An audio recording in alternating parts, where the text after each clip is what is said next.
ఈరోజే మాఘ మంగళవారం, పైగా విద్య తిథితో కలిసి వచ్చింది.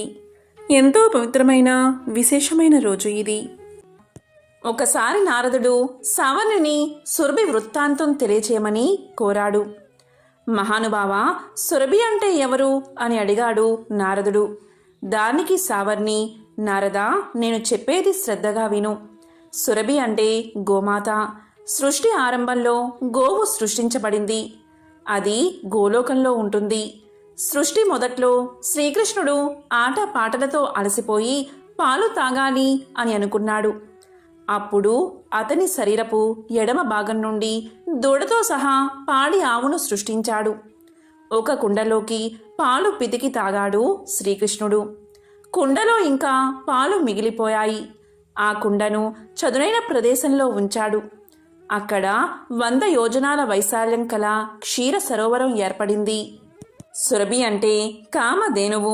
ఆ కామధేనువు యొక్క రోమకూపాల నుండి అనేక కామధేనువులు పుట్టాయి. కాలక్రమేణా దూడలు పుట్టి వాటి సంఖ్య పెరిగిపోయింది.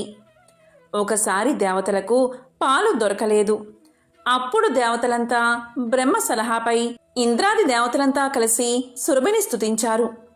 అప్పుడు సురభి దేవతలను అనుగ్రహించింది. అప్పుడు సురభి ఇంద్రాది దేవతల కోరికపై కామధేనువును అనుగ్రహించింది. దీనివల్ల దేవతల యజ్ఞ యాగాదులకు ఆటంకం లేకుండా సాగాయి. గోమాతను సేవిస్తే సర్వ పాపాలు తొలగి పుణ్యలోకాలు పొందుతారు అని సావర్ణి నారదుడికి తెలియచేశాడు. అప్పుడు సావర్ణి ఇంకా ఇలా చెప్పాడు. అదే రాధాదేవి వృత్తాంతం. నారదా, రాధాదేవి వృత్తాంతాన్ని చెబుతాను, శ్రద్ధగా విను అంటూ సావర్ణి ఇలా చెప్పడం మొదలుపెట్టాడు. ఒకసారి శివుడు కుమారస్వామికి శ్రీకృష్ణ పరమాత్మ యొక్క రసోత్సవ కథలను చెప్పాడు. ఆ సమయంలో పార్వతీదేవి అక్కడికి వచ్చి, నాదా, దేవతా స్త్రీలలో ప్రసిద్ధురాలు ఎవరో చెప్పండి అని తన పతి అయిన మహాశివుణ్ణి కోరింది. అప్పుడు శివుడు పార్వతీదేవికి రాధాదేవి చరిత్ర తనకు మాత్రమే తెలుసని, ఇతరులకు తెలియచేయవద్దని, దాన్ని రహస్యంగా ఉంచమని శ్రీకృష్ణ పరమాత్మ ఆదేశించాడని తెలియచేశాడు. తరువాత శివుడు కృష్ణుణ్ణి ప్రార్థించి ఆయన అనుమతి తీసుకుని పార్వతీదేవికి రాధాదేవి వృత్తాంతాన్ని ఇలా చెప్పసాగాడు. దేవి, శ్రద్ధగా విను. బృందావనంలో రత్న సింహాసనం మీద శ్రీకృష్ణ పరమాత్మ ఒంటరిగా కూర్చుని ఉన్నాడు. అతనికి ఆ ఒంటరితనం నచ్చలేదు. సుఖించాలి అనే కోరిక కలిగింది. అప్పుడు పరమాత్మ 2 రూపాలుగా మారాడు. కుడివైపు భాగం నుంచి కృష్ణుడిగా, ఎడమవైపు భాగం నుంచి రాధగా మారాడు. ఆ ఇద్దరూ ఎంతో అన్యోన్యంగా ఆనందంగా ఉన్నారు. రాధాదేవి అంశల వల్ల, ఆ అంశల వల్ల, అంశల వల్ల దేవతా స్త్రీలు పుట్టారు. రాధాదేవి యొక్క రోమకూపాల నుండి గోపికలు, కృష్ణుడి యొక్క రోమకూపాల నుండి గోపాలురు పుట్టారు. రాధాదేవి ఎడమ భాగం నుండి మహాలక్ష్మి జన్మించింది. ఆమె వైకుంఠవాసుడైన చతుర్భుజ నారాయణుడికి భార్య అయ్యింది. జగన్నాథుని అధిష్టాన దేవతగా గృహలక్ష్మి అని పిలువబడింది. ఆ మహాలక్ష్మి రాజులకు రాజ్యలక్ష్మిగా, ఆమె రాజులకు రాజ్యానికి సంపదను కలగజేసేదిగా అయ్యింది. రాజ్యలక్ష్మి అంశ మధ్యలక్ష్మి భూలోకంలోని మానవులందరికీ ఇండ్లలో దీపాలకు అధిష్టాన దేవత అయ్యింది. రాధాదేవి ఎల్లప్పుడూ శ్రీకృష్ణుడి వక్షస్థలంపై ఉంటుంది. ఈ చరాచర జగత్తులో శాశ్వతమైనవాడు శ్రీకృష్ణ పరమాత్ముడు ఒక్కటే. ఆ శ్రీకృష్ణుడికి ప్రాణం కంటే ఇష్టమైనది రాధాదేవి. కానీ ఈ రాధాదేవి సుధాముని శాపం వల్ల భూలోకంలో కళావతి వృషభునకు కుమార్తెగా జన్మించింది అని శివుడు పార్వతీదేవికి తెలియచేశాడు. అప్పుడు పార్వతీదేవి మహాశివుణ్ణి ఇలా అడిగింది. రాధాదేవికి సుధాముడు సేవకుడు కదా, అటువంటిది సేవకుడైన సుధాముడు కృష్ణుడి భార్యను శపించడం ఏమిటి అని అడిగింది. అప్పుడు శివుడు ఇలా చెప్పాడు. పార్వతి, సృష్టిలో ప్రతి పనికి ఒక కారణం ఉంటుంది. పరమాత్మ లోక కళ్యాణం కోసం అనేక విచిత్రాలు చేస్తూ ఉంటాడు. అదే సుధాముని శాప వృత్తాంతం. ఆ వృత్తాంతాన్ని వివరిస్తాను విను. ఒకసారి కృష్ణుడు భూలోకంలో విరజ అనే గోపికతో కలిసి బృందావనంలో ఆనందంగా గడిపాడు. ఆ విషయం తెలిసి రాధాదేవి అక్కడికి వచ్చింది. ఆ విషయాన్ని శ్రీకృష్ణుడి సహచరుడైన సుదాముడు తెలుసుకుని కృష్ణుణ్ణి హెచ్చరించాడు. అప్పుడు శ్రీకృష్ణుడు విరజను వదిలి మాయమయ్యాడు. విరజ గోలోకం చుట్టూ ఉండే నదిలాగా మారిపోయింది. విరజాదేవి స్నేహితురాళ్ళు కూడా చిన్న చిన్న నదులుగా మారిపోయారు. అప్పుడు రాధ విరజను కనుగొనలేక ఇంటికి తిరిగి వెళ్ళిపోయింది. అప్పుడు కృష్ణుడు తన సహచరులతో రాధాదేవి మందిరానికి చేరుకున్నాడు. అప్పుడు రాధ కోపంతో కృష్ణుణ్ణి తిట్టింది. రాధాదేవి తిట్లు విని శ్రీకృష్ణుడి అనుచరుడైన సుదామునికి కోపం వచ్చింది. అతను రాధను తిట్టాడు. అప్పుడు రాధ సుదాముణ్ణి రాక్షసుడిగా జన్మిస్తావు అని శపించింది. సుదాముడు కూడా రాధను నీవు భూలోకంలో జన్మిస్తావు, శ్రీకృష్ణుడితో వియోగం కలుగుతుంది అని శపించాడు. తరువాత రాధా సుదాములు ఎంతగానో బాధపడ్డారు. అప్పుడు శ్రీకృష్ణుడు ఆ ఇద్దరిని ఓదార్చాడు. ఆ శాపం కారణంగా సుదాముడు శంకరుడు అనే దానవ రాజుగా జన్మించి తర్వాత వివాహం చేసుకుని తర్వాత కాలంలో చనిపోయి గోలోకానికి చేరుకున్నాడు. రాధాదేవి భూలోకంలో వృషభనుడు అనే వైశ్యుడికి కుమార్తెగా పుట్టింది. ఆమెకు 12 సంవత్సరాల వయస్సు రాగానే రాయరుడు అనే వైశ్యుడికిచ్చి వివాహం చేశారు. అప్పుడు రాధాదేవి తన ఛాయను రాయుడి వద్ద ఉంచి తాను స్వయంగా శ్రీకృష్ణుడి వక్షస్థలంలో ఉండేది. ఒకసారి శ్రీకృష్ణుడు భూభారం తగ్గించడానికి భూమి మీద పుట్టాడు. కృష్ణుడికి యశోద తల్లి, ఆమె సోదరుడైన రాయనుడు మేనమామ అయ్యారు. కృష్ణుడు భూలోకంలో బృందావనంలో రాధాదేవితో కొంతకాలం గడిపాడు. కృష్ణుడు భూభారాన్ని తగ్గించే పనిలో పడి 100 సంవత్సరాలు రాధను కలవలేదు. ఆ తరువాత వారిద్దరూ కలిశారు. తరువాత రాధాకృష్ణులు గోలోకానికి వెళ్లారు. రాధాదేవిని కృష్ణుడు తర్వాత ఆ తరువాత బ్రహ్మాది దేవతలు పూజించారు. చాలా కాలం క్రితం జయపాలుడు అనే రాజు మాహిష్మతి నగరాన్ని పాలించేవాడు. అతనికి భోగభాగ్యాలు ఎన్నో ఉన్నాయి, దేనికి కొదవలేదు. కానీ ఒకే ఒక లోటు, అదే సంతానం లేకపోవడం. ఎన్ని నోములు, ఎన్ని వ్రతాలు, ఎన్ని పూజలు చేసినా ఫలితం మాత్రం శూన్యం. చివరికి పరమేశ్వరుడికి ఆ మహారాజు దంపతులపై కరుణ కలిగింది. ఒకసారి పరమేశ్వరుడు ఓ సన్యాసి రూపంలో జయపాలుడి నగరానికి వచ్చి అంతఃపుర బయట ద్వారం వద్ద నిలబడి భవతి భిక్షాందేహి అనేసి అక్కడి నుంచి వెళ్ళిపోయాడు. జయపాలుని భార్య పల్లెల్లో సంబారాలు సమకూర్చుకుని భిక్ష వేసేందుకు వచ్చే లోపలే ఆ సన్యాసి వెళ్ళిపోయాడు. ఇలా 3 రోజులు గడిశాయి. జరిగినదంతా భర్తకు వివరించింది జయపాలుడి భార్య. అప్పుడు జయపాలుడు ఇలా పలికాడు, రేపు ఆ సన్యాసి వచ్చే ముందే నీవు సిద్ధంగా ఉండు అని భార్యకు చెప్పాడు. ఇక ఆ తర్వాత మరుసటి రోజు సన్యాసి రాగానే మహారాణి బంగారు పల్లెంతో సహా భిక్ష వెయ్యబోయింది. కానీ ఆ సన్యాసి భిక్షను స్వీకరించలేదు. సంతానం లేని నీ చేతితో నేను స్వీకరించను అని పలికేసరికి ఆమె ఇలా పలికింది, మహాత్మా, దయచేసి సంతానం కలిగే మార్గాన్ని ఉపదేశించండి అని వేడుకుంది. అప్పుడు ఆ సన్యాసి రూపంలో ఉన్న ఈశ్వరుడు ఇలా పలికాడు, అమ్మా, నేను చెప్పబోయేది శ్రద్ధగా విను. నీ భర్తకు తెలియచేయి. నీలం రంగు వస్త్రాలను కట్టుకుని నీలం రంగు అశ్వాన్ని అధిరోహించి ఒంటరిగా నీ భర్తను తూర్పు దిక్కుకు వెళ్ళమని చెప్పు. అక్కడ అరణ్యంలో అతని నీలాశ్వం ఎక్కడ అలసటతో కింద పడిపోతుందో అక్కడ దిగి తవ్వమని చెప్పు. ఆ తవ్వకం నుండి ఒక స్వర్ణ దేవాలయం బయట పడుతుంది. ఆ స్వర్ణ దేవాలయంలో ఉండే అమ్మవారిని భక్తి శ్రద్ధలతో పూజిస్తే మీకు సంతానం తప్పకుండా కలుగుతుంది అని చెప్పి వెళ్ళిపోయాడు సన్యాసి రూపంలో ఉన్న శివుడు. అప్పుడు ఆమె శివుడి మాటలను యథాతథంగా భర్తకు చెప్పింది. వాళ్ళు ఆ విధంగానే చేశారు. స్వర్ణ దేవాలయంలో ఉన్న అమ్మవారిని జయపాలుడు ప్రార్థించాడు.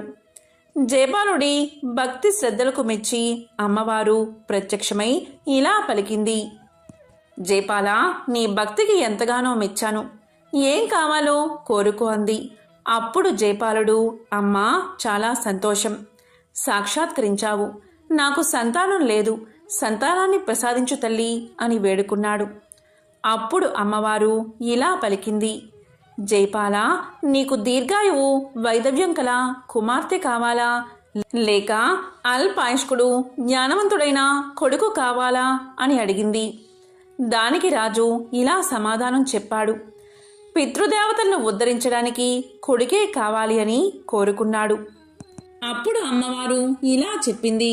జయపాల, ఇటు చూడు, గణపతి దగ్గర ఉన్న చూతవృక్ష ఫలాన్ని నీ భార్యకు ఇవ్వు అంది. జయపాలుడు అమ్మవారు చెప్పినట్లుగానే ఆ వృక్షానికి ఉన్న పళ్ళను కోసేసరికి గణపతికి కోపం వచ్చింది. ఇందుకు ఫలితంగా గణపతి ఇలా అన్నాడు. జయపాల, నీకు జన్మించే కుమారుడు 16వ ఏట సర్పం బారిన పడి మరణిస్తాడు అని శపించాడు. ఈ విధంగా కొన్నాళ్లకు జయపాలుని భార్య ఒక కుమారుణ్ణి కంది. ఆ కుర్రవాడికి యుక్త వయసు వచ్చింది. వివాహం జరిగితే కుమారుడికి ఆయుష్ పెరుగుతుందేమో అని భావించి కుమారుడికి వివాహం చేద్దాం అని భర్తతో పలికింది. కాశీ విశ్వేశ్వరుణ్ణి దర్శించి వచ్చాక కుమారుడికి వివాహం చేద్దామన్నాడు జయపాలుడు. తన కుమారుణ్ణి అతని మేనమామతో కలిపి కాశీకి పంపించారు. త్రోవలో వారిద్దరూ ప్రతిష్టానపురం చేరుకున్నారు. అక్కడ వారిద్దరూ ఒక సత్రంలోకి ప్రవేశించారు. అక్కడ కొంతమంది కన్యలు ఆడుకుంటూ కనిపించారు. అందులో సుశీల అనే ఒక కన్య తన స్నేహితురాలతో ఇలా పలికింది. మా అమ్మ మంగళగౌరి వ్రతాన్ని ఆచరిస్తుంది. మంగళగౌరి వ్రతాన్ని ఎవరైతే చేస్తూ ఉంటారో వారి భర్తలు దీర్ఘాయుషులవుతారు అని పలకగానే తన మేనల్లుడు అల్పాయుష్కుడు అన్న సంగతి అతని మేనమామకు తెలుసు కాబట్టి వారిద్దరికీ వివాహం చెయ్యాలి అనుకున్నాడు శివుడి మేనమామ. సుశీల మాటలు వినేసరికి శివుడి మేనమామకు ఒక ఉపాయం కలుగుతుంది. సుశీలను శివుడికిచ్చి వివాహం జరిపిస్తే అతనికి తప్పకుండా మంగళగౌరీదేవి అనుగ్రహం లభించి పరిపూర్ణ ఆయుష్యుడు అవుతాడని భావిస్తాడు. అప్పుడు మేనమామ సుశీల తల్లిదండ్రుల వద్దకు చేరుకుని, శివుడు అనే బాలుడు నీ కూతురికి తగిన భర్త అని దేవుని వాక్యంగా వారిని నమ్మిస్తాడు. దాంతో సుశీల శివుడుల వివాహం జరిగిపోతుంది. పెళ్లైన ఆ కొత్త దంపతులు ఆ రోజు రాత్రి బ్రహ్మచర్య వ్రతాన్ని పాటిస్తారు. అప్పుడు రాత్రి కలలో మంగళగౌరీదేవి సుశీలకు కనబడి ఇలా పలుకుతుంది. సుశీల, నీ భర్త అల్పాయుష్కుడు. ఈ రాత్రితో అతని ఆయువు చెల్లింది. ఈ దోషానికి మార్గం చెప్తాను విను అని ఈ విధంగా చెప్పసాగింది. కొద్దిసేపట్లో ఒక కృష్ణ సర్పం నీ భర్తను కరవడానికి వస్తుంది. వెంటనే నీవు నిండా పాలున్న ఒక కుండను దాని ముందు ఉంచు. అప్పుడు ఆ పాము ఆ ఘటంలోకి ప్రవేశించాక వస్త్రంతో ఆ కుండ మూతిని గట్టిగా కట్టి ఉదయాన్నే దాన్ని నీ తల్లికి వాయనమివ్వు. దాంతో నీ భర్తకు ఆ గండం తప్పిపోతుంది అని చెప్పి అమ్మవారు అంతర్ధానమవుతుంది. సుశీల అలాగే చేస్తుంది. శివుడు కాశీయాత్ర పూర్తి చేసుకుని తిరుగు ప్రయాణంలో భార్య సుశీలను తన ఇంటికి తీసుకువెళ్తాడు. అప్పుడు సుశీలను తన ఆయువు ఎలా పెరిగిందో అడుగుతాడు. అప్పుడు సుశీల ఇలా సమాధానం చెప్తుంది. అదంతా మంగళగౌరీదేవి యొక్క వ్రత మహత్యం వల్లనే అని భర్తకు తెలియచేస్తుంది. నారదుడు సావర్ణిని ఇలా అడుగుతాడు. మహర్షి, హవిర్దాన కాలంలో స్వాహాదేవి పితృదాన కర్మలలో స్వదాదేవి తక్కిన క్రతువులలో దక్షిణాదేవి పేరు వినిపిస్తూ ఉంటుంది కదా. వీరు ప్రకృతి యొక్క కళారూపాలే కదా. వీరి గురించి చెప్పండి అని అడుగుతాడు. అందుకు సావర్ణి ఇలా సమాధానం చెప్తాడు. ప్రకృతి కళా స్వరూపాల గురించి వివరిస్తాను. ముందుగా స్వాహాదేవి వృత్తాంతం. సృష్టి మొదట్లో దేవతలు ఆహారం దొరకక ఎంతో బాధపడ్డారు. యజ్ఞాల్లో లభించే హవిస్సులు దేవతలకు అందడం లేదు. వాటిని రాక్షసులు లాగేసుకుంటున్నారు. దీనివల్ల దేవతలు తిండి లేక ఇబ్బందులు పడ్డారు. అప్పుడు వారంతా బ్రహ్మను శరణు వేడారు. బ్రహ్మ కృష్ణ పరమాత్మ యొక్క సలహా మేర బ్రహ్మదేవిని ప్రార్థించమన్నారు. బ్రహ్మ మహాదేవుణ్ణి ఉపాసించాడు. బ్రహ్మకు దేవి ప్రత్యక్షమై ఏం వరం కావాలో కోరుకోమంది. అప్పుడు బ్రహ్మ ఇలా పలుకుతాడు: తల్లి, నీవు అగ్నికి దాహక శక్తి కావాలి అని. నీవు లేనిదే అగ్ని దేనిని దహించకూడదు. అగ్నిలో హవిస్సు వేసే సమయంలో ప్రతి మంత్రం చివర నీ పేరే ఉండాలి. అప్పుడు ఆ హవిస్సు అగ్నిలో కాలుతుంది. దేవతలు దాన్ని స్వీకరించి తమ ఆకలి తీర్చుకుంటారు.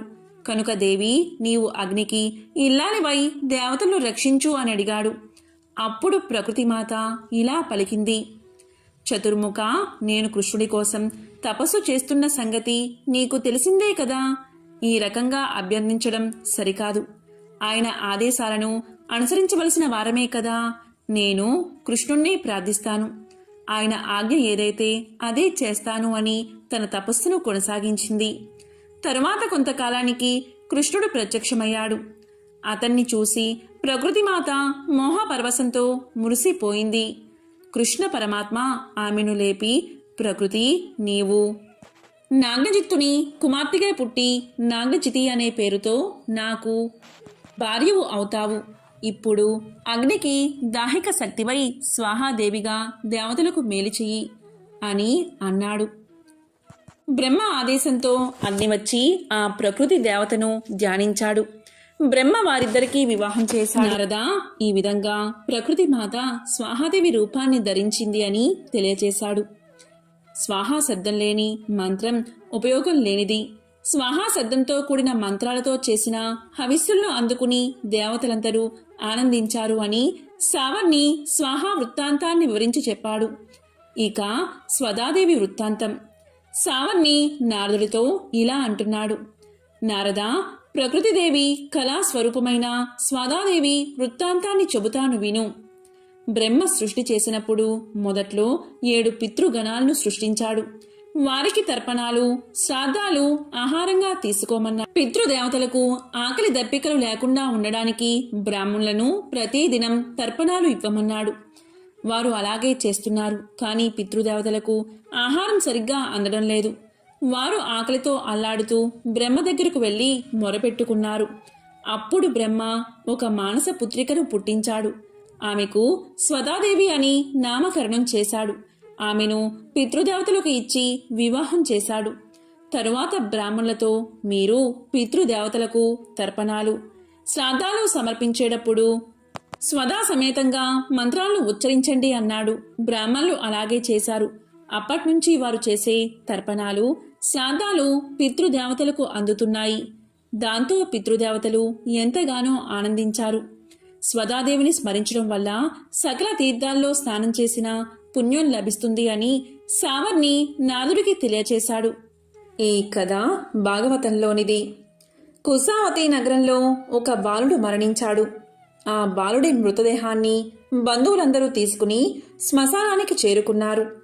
తల్లిదండ్రులు వారి బంధువులంతా మృతదేహాన్ని ఖననం చేసేందుకు సిద్ధమవుతూ అంతలోనే చేజేతులా బాలుణ్ణి పూడ్చిపెట్టడం ఇష్టం లేక ఏడవడం మొదలుపెట్టారు. వారికి సమీపంలోనే ఒక పెద్ద చెట్టు ఉంది. ఆ చెట్టు మీద ఒక గెద్ద ఉంది. ఆ గెద్ద అక్కడ జరుగుతున్నది మొత్తం గమనించి వారితో ఇలా పలికింది: అయ్యా, మీరు ఎంతగా ఏడ్చినా ప్రయోజనం లేదు. అటువైపు చూడండి, సూర్యాస్తమయం దగ్గర పడుతుంది కదా. చీకటి పడిందంటే పిశాచాలు, రాక్షసులు వస్తారు. అప్పుడు మీ ప్రాణాలకు కూడా హాని సంభవించే అవకాశముంది. అందుకనే చెబుతున్నాను. జనన మరణాలలో వింతగాని కొత్తగాని లేదు. చనిపోయిన వారితో మనము చనిపోలేము కదా. ఏడ్చినంత మాత్రాన పోయినవారు తిరిగి రారు. రుణానుబంధం తీరిపోయింది. చీకటి వేళ మృతదేహాన్ని ఖననం కూడా చెయ్యనవసరం లేదు. ఇక్కడే ఆ మృతదేహాన్ని వదిలేసి వెళ్ళండి అని పలికింది. అప్పుడు అక్కడున్న వారంతా ఇలా అనుకున్నారు: నిజమే, చీకటి పడుతుంది. నిజంగానే పిశాచ, రాక్షస గణాలు శ్మశానానికి చేరుకున్నాయంటే ప్రమాదమే. ఇక వెళ్ళిపోవాలి అని అనుకుని బంధువులందరూ బాలుడి మృతదేహాన్ని విడిచిపెట్టి 4 అడుగులు అటువైపుగా వేశారు. అంతలోని ఒక నక్క వారికి ఎదురయ్యింది. ఇలా పలికింది ఆ నక్క: గెద్ద చెప్పింది మొత్తం బహుశా వినింది అనుకుంటా. వారితో ఇలా అంటుంది, ఎక్కడికి అలా వెళ్ళిపోతున్నారు అని అనగానే బంధువులందరూ ఆగిపోయారు. నక్క వారితో ఇలా అంది, చీకటి పడినంత మాత్రాన మీరందరూ బెదిరిపోతారా? పున్నమి చంద్రుడు లాంటి ముఖము బాబుది, ఎంత ముద్దొస్తున్నాడో. అలాంటి వాడిని వదిలి వెళ్ళిపోవడానికి మీకు కాళ్ళు ఎలా వచ్చాయి అని అనగానే వారికి ఏం మాట్లాడాలో తోచలేదు. ఒకరినొకరు చూసుకుంటూ అలాగే నిలబడిపోయారు. చచ్చిన వారు తిరిగి రారు అని అనుకోవడం పొరపాటు. ఈ ప్రపంచంలో ఏదైనా జరగవచ్చు, ఆశ్చర్యపోవక్కర్లేదు. బాబు కొంతసేపటిలో లెగిసి కూర్చోవచ్చు. చీకటి పడుతుంది, పిశాచాలు రాక్షసులు వచ్చి దాడి చేస్తారు అని భయపడకండి. దట్టంగా ఇక్కడ చెట్లు ఉండడంతో చీకటి పడుతున్నట్లుగా కనిపిస్తుంది. కానీ సూర్యుడు అప్పుడే అస్తమించడు, ఇంకా చాలాసేపు ఉంటాడు. మీరు బాబు దగ్గర ఉండండి, ఏడవండి అని అంది నక్క. అవును, నిజమే, ఏదైనా జరగవచ్చు. బాలుడు లేచి తిరిగి ఆడుకోవచ్చు అని అనుకుని తల్లిదండ్రులతో సహా బంధువులందరూ బాలుడి దగ్గరకు చేరుకున్నారు. మళ్ళీ ఏడవడం ప్రారంభించారు. ఏడుస్తున్న వారిని చూసి గెద్ద మళ్ళీ ఇలా పలికింది, నక్క మాటలు విని మీరు మోసపోకండి. చనిపోయిన వాళ్ళు బతకడం ఎక్కడైనా చూసారా? యముడికి మనం దొరకనేకూడదు. దొరికిన తర్వాత విడిచిపెడతాడా అని వాపోయింది. బాబు చనిపోయాడు, వాడిని అలాగే ఉంచి మీరు వెళ్ళి బాబుకి ఉత్తమగతులు కలగడానికి దాన ధర్మాలు ఆచరించండి, వెళ్ళండి అని అనగానే నక్క కలగజేసుకుని ఇలా పలుకుతుంది, బాగుంది. చూస్తూ చూస్తూ పిల్లవాడిని వదిలిపెట్టి పోవాలా? అది చాలా తప్పు. ఎలా వెళతారు అని అంటుంది. నక్క మాటలకు గెద్దకు ఎక్కడలేని కోపం వస్తుంది. అప్పుడు నక్క ఇంకా ఇలా పలుకుతుంది, బాబుని చూస్తుంటే జంతువుని నాకే కాళ్ళు ఆడడం లేదు. మనుషులు మీరు ఎలా వెళ్ళిపోతారు? చెప్పుడు మాటలు వినకండి, కొద్దిసేపు వేచి చూడండి. బాబు లేచి అమ్మా అని పిలవవచ్చు. బాబు బతికిన మరుక్షణం వాడిని తీసుకుని వెళ్ళిపోండి. ఇంతసేపు ఉన్నారు కదా, ఇంకొంచెం ఉండలేరా అని అంది నక్క. నక్క మాటలు విన్న గెద్ద ఒక్కసారిగా నవ్వింది. ఇలా పలికింది, నేను పుట్టినప్పటినుంచి చూస్తున్నాను. చనిపోయిన వారు మళ్ళీ పుట్టేందుకు వేరొక గర్భంలోకి ప్రవేశిస్తారే తప్ప మళ్ళీ ఈ దేహాన్ని ఎందుకు కోరుకుంటారు? అది నక్క, దానికి మంచి చెడులు అనేవే తెలియవు. మీరు మనుషులు, మీకు తెలియకపోవడం ఏమిటి అని పలికింది గెద్ద. దాని మాటలు వారికి నిజమనిపించాయి. పిల్లవాడిని వదిలి వెళ్ళిపోవాలి అనుకున్నారు. వారందరూ పదండి అంటే పదండి అనుకున్నారు. వెనక్కి తిరిగి చూడకుండా ముందుకు నడిచారు. అంతలోనే వారిని అడ్డుకుని నక్క ఇలా పలుకుతుంది, చెబితే వినిపించుకోరేమయ్యా, తొందర దేనికి? చనిపోయిన ఒకానొక బ్రాహ్మణ కుమారుణ్ణి రాఘవుడు బతికించలేదా? అయిపోయింది. ప్రాణాలు పోయాయి అనుకున్న శృంగేటి కుమారుణ్ణి నారదముని బతికించలేదా? అలాగే మీ బాధను చూసి ఏ దేవత కరుణించడా? కరుణించి ఆ బాలుణ్ణి బతికించడా? కంగారెందుకు, కూర్చోండి అని పలికింది. అవునవును, ఏ దేవతో వచ్చి ఎందుకు కరుణించకూడదు? పిల్లాడు బతికితే అంతకంటే ఇంకేం కావాలి అని వాళ్ళంతా అనుకుని పరుగు పరుగున పిల్లాడి మృతదేహం దగ్గరకు చేరుకున్నారు. మళ్ళీ బంధువర్గము ఏడవడం మొదలుపెట్టారు. ఇంతలో సూర్యుడు అస్తమించాడు. గద్దకి నక్కకి ఒక్కసారిగా ఆకలి చుట్టుముట్టడంతో బాలుడి మృతదేహాన్ని భక్షించేందుకు రెండూ పోటీపడి బంధువులతో రకరకాలుగా మాట్లాడి బాలుణ్ణి తినాలని చూశాయి. చీకటి వేళ గెద్ద శ్మశానంలో తిరగలేదు. అందుకే బాలుణ్ణి వదిలి వెళ్ళిపోమ్మని కబుర్లు చెప్పింది. పగటివేళ పీకుకు తిందాము అని గెద్ద ఆశ. చీకట్లో బాలుణ్ణి తినడం సుఖం. వంతులకు వాటాలకు గెద్దలాంటి పక్షులు రావు. అందుకని బంధువర్గాన్ని బాలుణ్ణి విడిచి వెళ్ళవద్దని నక్క చెప్పింది. ఇద్దరి ఆంతర్యాలను అర్థం చేసుకున్నాడు ఆ మహాశివుడు. అక్కడే అదృశ్యంగా తిరుగుతున్న ఆ మహాశివుడు అక్కడ జరుగుతున్న దృశ్యాన్ని చూసి పడిపడి నవ్వుకున్నాడు. తరువాత ఏడుస్తున్న బంధువర్గం ముందు ప్రత్యక్షమయ్యాడు. ఆ శివుడు కళ్ళ ఎదుట కోరిన వరాలిచ్చే కొండంత దేవుడు నిలబడేసరికి ఇది కళ నిజమా అనిపించింది అక్కడున్న బంధువులకు. కల కాదు, నిజమే అని కాసేపటికి తెలుసుకుని చేతులెత్తి అందరూ నమస్కారం చేశారు. అప్పుడు శివుడు, మీకు ఏం వరం కావాలో కోరుకోండి అని నవ్వుతూ అన్నాడు. అప్పుడు అక్కడ ఉన్న వారంతా ముక్త కంఠంతో, ఈ బాబుని బతికించు స్వామి అని వేడుకున్నారు. దానికి శివుడు కరుణించాడు. ఇంతలో బాబు బతికాడు. నిద్ర నుంచి మేల్కొన్నట్లుగా కళ్ళు నలుపుకుంటూ లేచి కూర్చున్నాడు. ఇక మీదట ఈ బాలుడు నిండు నూరేళ్లు జీవిస్తాడు అని దీవించాడు. ఇక గెద్దకు నక్కకు కన్నీళ్లే మిగిలాయి. నోటి వెంట మాట రాలేదు. సన్నగా నవ్వుతూ చూశాడు మహాశివుడు. అంతే, వాటి ఆకలి తీరిపోయింది. దప్పిక కూడా లేకుండా పోయింది. ఇప్పుడే కాదు, జీవించి ఉన్నంతకాలం వాటికి ఆకలి దప్పికలు లేకుండా చేసి శివుడు అదృశ్యం అయ్యాడు. అమ్మా, నాన్న, అత్త, మామ అని పిలుస్తున్న బాలుడు భుజాల మీదకు ఎత్తుకుని బంధువర్గం ఇంటిదారి పట్టింది. ఇక గద్ద, నక్క తమకు జీవితాంతం ఆకలి దప్పికలు ఉండవని తెలుసుకుని ఎంతగానో ఆనందించాయి.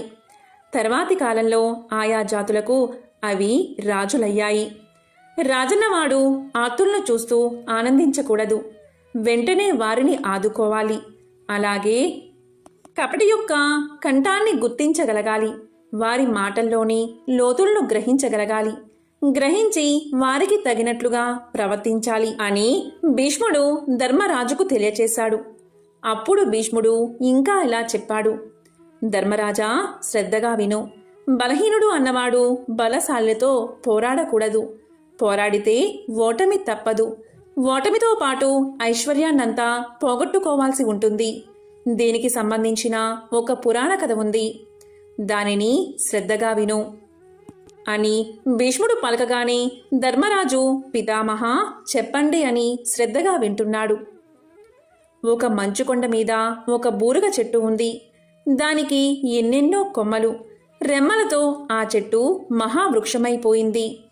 ఒకసారి నారదుడు ఆకాశంలో ప్రయాణిస్తూ కిందకు చూశాడు. కొండదటిని ఆక్రమించి ఉన్న బూరుగ చెట్టు నారదుడికి కనిపించింది. దాన్ని చూసి నారదుడు ఆశ్చర్యపోయాడు. కిందకు దిగి ఆ చెట్టును సమీపించాడు. ఇలా అనుకున్నాడు నారదుడు, అబ్బా, ఎంత పెద్ద చెట్టు, ఎంత వైశాల్యం! ఇలాంటి చెట్టును నేను ముల్లోకాల్లోనూ ఎప్పుడూ చూడలేదు. పైగా దీన్ని ఆశ్రయించి ఎన్నో జంతువులు, పక్షులు బతుకుతున్నాయి అన్నాడు నారదుడు. అందుకు గర్వంగా చెట్టు కొమ్మలు ఊపింది. ఆ చెట్టుని నారదుడు ఇలా అన్నాడు, నువ్వేమీ అనుకోనంటే నేనొక ప్రశ్న అడుగుతాను, సమాధానం చెప్తావా అన్నాడు నారదుడు. వెంటనే చెట్టు, స్వామి అడగండి, నేనేమీ అనుకోను అని సమాధానం చెప్పింది. మహర్షి వెంటనే ఇలా అన్నారు, మరేమీ లేదు. వాయుదేవుడికి నీకు స్నేహం ఏమైనా ఉందా? ఉండబట్టేనేమో నీ కొమ్మలు, రెమ్మలు ఇంత క్షేమంగా ఉంటున్నాయి.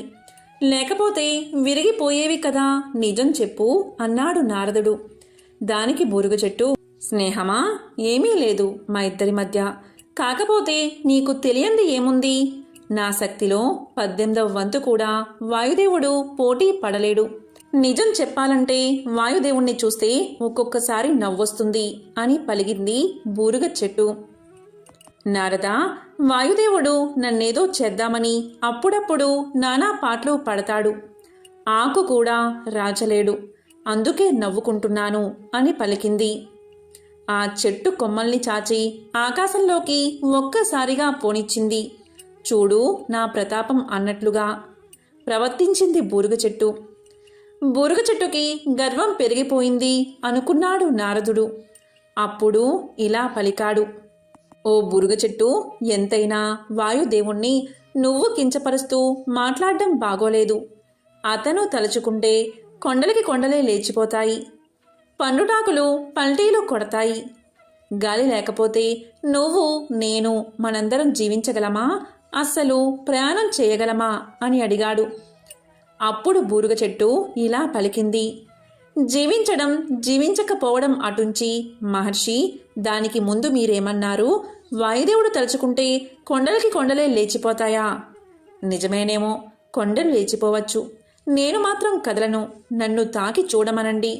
ప్రభంజనం అన్న బిరుదు పోగొట్టుకుంటాడు అని పలికింది బూరుగ చెట్టు. పెద్ద గొంతుతో అరిచినట్లుగా మాట్లాడింది. అప్పుడు నారదుడు ఇలా పలికాడు. కొంచెం గొంతు తగ్గించవయ్యా. వాయుదేవుడు విన్నాడంటే లేనిపోని గొడవ వస్తుంది. పైగా అతని బిరుదే పోతుంది అంటున్నావు. ప్రమాదం సుమా, నోరు పారేసుకోకు అన్నాడు. వస్తాను అంటూ అక్కడి నుండి బయలుదేరి తిన్నగా వాయుదేవుడి దగ్గరకు చేరుకుని తనకు బూరుగ చెట్టుకు జరిగిన సంభాషణంతా తెలియచేశాడు. అలా చెప్పడమే ఆలస్యం. వాయుదేవుడికి చెప్పలేనంత కోపం వచ్చింది. వెంటనే బూరుగ చెట్టుని చుట్టుముట్టి ఇలా అన్నాడు. ఏంటి, నీ ఆకు కూడా రాల్చలేనా? నిన్ను చుట్టుముడితే నా బిరుదుకే ప్రమాదమా? నీకు బాగా గర్వం తలకెక్కింది. దానికి తగ్గట్లుగా అనుభవిస్తావు. త్వరలోనే నీ అంతు చూస్తాను అని అనగానే బూరుగ చెట్టు లెక్క చెయ్యలేదు. మరింతగా విర్రవీగుతూ ఇలా పలికింది. ముల్లోకాల్లోనూ నా అంత బలమైన చెట్టు ఎక్కడా లేదు. ముందు ఆ సంగతి తెలుసుకో అని పలికింది. అంత కోపంలోనూ పగలబడి నవ్వాడు వాయుదేవుడు బూరుగ చెట్టు మాటలకు. అతను నవ్వు ఆపలేకపోయాడు. ఇలా పలికాడు. ఒకప్పుడు బ్రహ్మదేవుడు కాసేపు నీ నీడలో విశ్రమించాడు. ఆ దేవుడు నీ నీడను కోరుకున్నాడు కాబట్టే ఇన్నాళ్ళు నిన్ను గౌరవించాను. నీ ఆకును కూడా రాల్చకపోవడానికి కారణం అదే. అంతేకాని నిన్నేమీ చెయ్యలేక కాదు. ఇచ్చిన గౌరవాన్ని నిలబెట్టుకోలేకపోయావు. రెచ్చిపోతున్నావు. అనుభవిస్తావు చూడు అని అన్నాడు వాయుదేవుడు. అక్కడ్నుంచి వచ్చినంత వేగంగానే వెళ్ళిపోయాడు. ఆలోచనలో పడింది బూరుగ చెట్టు. జరిగిందేమిటి? 4 వచనాలు పొగడగానే నేను పొంగిపోయాను. పొంగిపోయి స్థాయికి మించి మాట్లాడాను అని అనుకుంది. వాయుదేవుణ్ణి కూడా లెక్క చెయ్యలేదు నేను. వాయుదేవుడు వచ్చాడు. అప్పుడు కూడా గర్వంతోనే ఉన్నాను. అతను తప్పు అన్నాడు.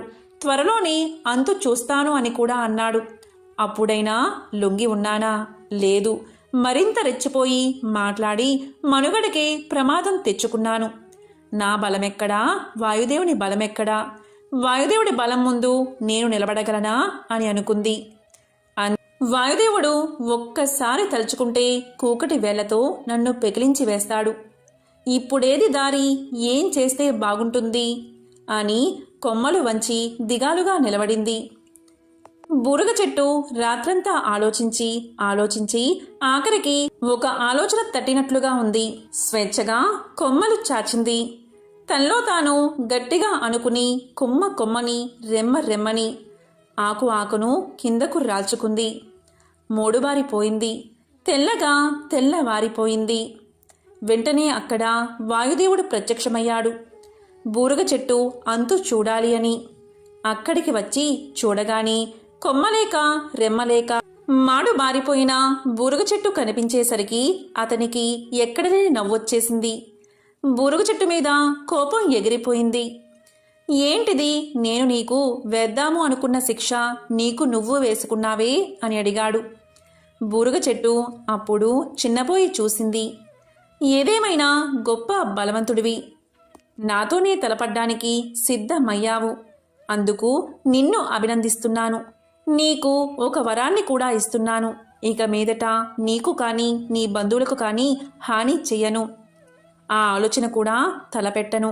నిశ్చింతగా ఉండు అని పలికాడు వాయుదేవుడు. అక్కడ్నుంచి వెళ్ళిపోయాడు. కాబట్టి ధర్మరాజా, బలమైన వాడితో తలపడితే ఆఖరికి జరిగేది ఇదే అని భీష్ముడు ధర్మరాజుకు తెలియచేశాడు. ఎంతో పవిత్రమైన విశేషమైన ఈరోజు ఈ కథను విన్నా, చదివినా, చెప్పినా, వినిపించినా జన్మల పాపాలు తొలగి కోటి జన్మల పుణ్యం వస్తుంది. సకల శుభాలు కలుగుతాయి. ఓం నమో నారాయణాయ. ఓం శ్రీ మహాలక్ష్మియే నమః. ఓం నమః శివాయ. ఓం శ్రీ మాత్రే నమః.